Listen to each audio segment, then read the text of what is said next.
হাওয়ার উপরে তো বজ্রপাত হয় না ভাই, বজ্রপাত হইতে হইলে মেঘ থাকতে হয়। বাংলাদেশে গত কয়েক সপ্তাহে পত্রিকা যদি আপনারা দেখেন, ডাম্প হয়েছে লাশের পর লাশ, নদীতে ডাম্প হয়েছে লাশ, সারা জায়গায় মানুষ মরতেছে। তো সেইগুলো কে হত্যা করেছে? একটা মানুষ যখন মারা যায় তখন সাথে সাথে সেটা জিয়াউল হাসান করেছে। এই কারণে আমি কোর্টে বলেছি যে যাকে চুহারায় গিন্নি বলে কেষ্টা বেটাই চোর, ওনাকে কেষ্টা বেটা হিসাবে চিহ্নিত করার পারসেপশনের বিচার হচ্ছে।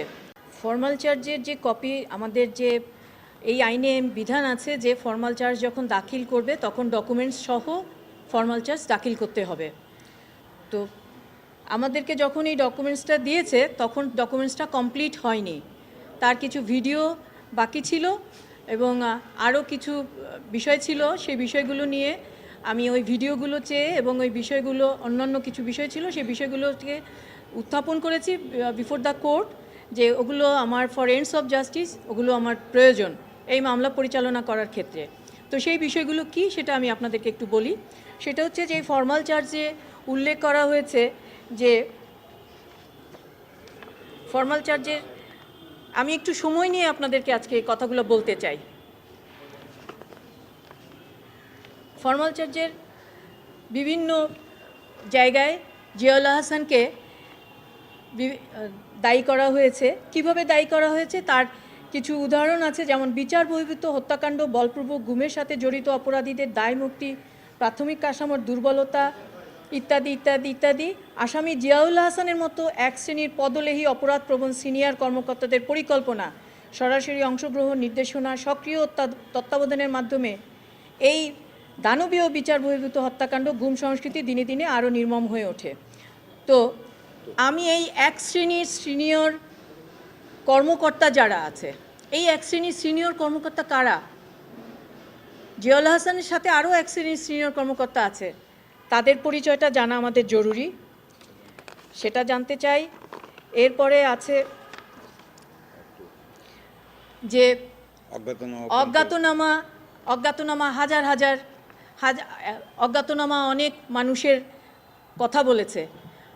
হাওয়ার উপরে তো বজ্রপাত হয় না ভাই, বজ্রপাত হইতে হইলে মেঘ থাকতে হয়। এই যে একটা ধারণা নিয়ে একটা বিচার ব্যবস্থা তৈরি করা হচ্ছে, আমি এই অজ্ঞাতনামাদের কারা তাদের একটা হিসাব চাই। বাংলাদেশ খুব ছোট্ট একটা দেশ, আমার গ্রামের যদি একজন মারা যায় তাহলে প্রতিবেশী জানে, আস্তে আস্তে কিন্তু এটা সবাই জানে।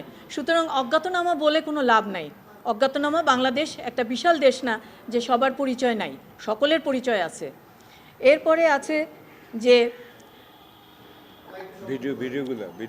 এরপরে আছে যে আপনার পেগাসাস, বাংলাদেশে পেগাসাস নেই।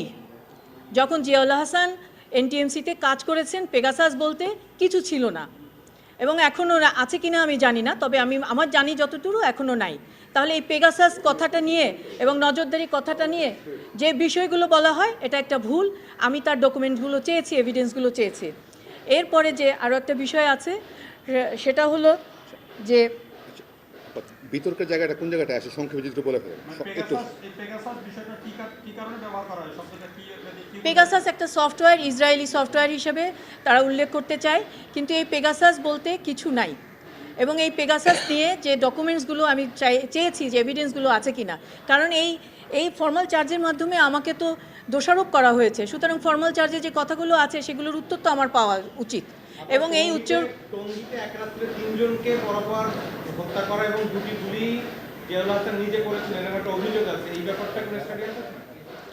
এটা যখন সাক্ষী হবে তখন আপনাদেরকে আমি বুঝিয়ে দিব যে এটা কীভাবে হয়েছে।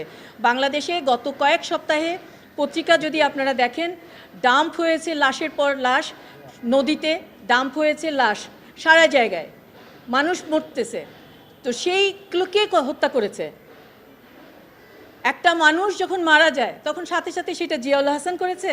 এই কারণে আমি কোর্টে বলেছি যে যাকে চুহারায় গিন্নি বলে কেষ্টা বেটাই চোর, ওনাকে কেষ্টা বেটা হিসাবে চিহ্নিত করার পারসেপশনের বিচার হচ্ছে। এই পারসেপশনের বিচার থেকে বের হওয়ার জন্য আমার কিছু প্রশ্ন ছিল, সেই প্রশ্নগুলো আমি করেছি স্পেসিফিক করার জন্য। এটাই ছিল আমার কথা আজকে। ঠিক আছে ওকে। এই মোবাইলটা ধরেন।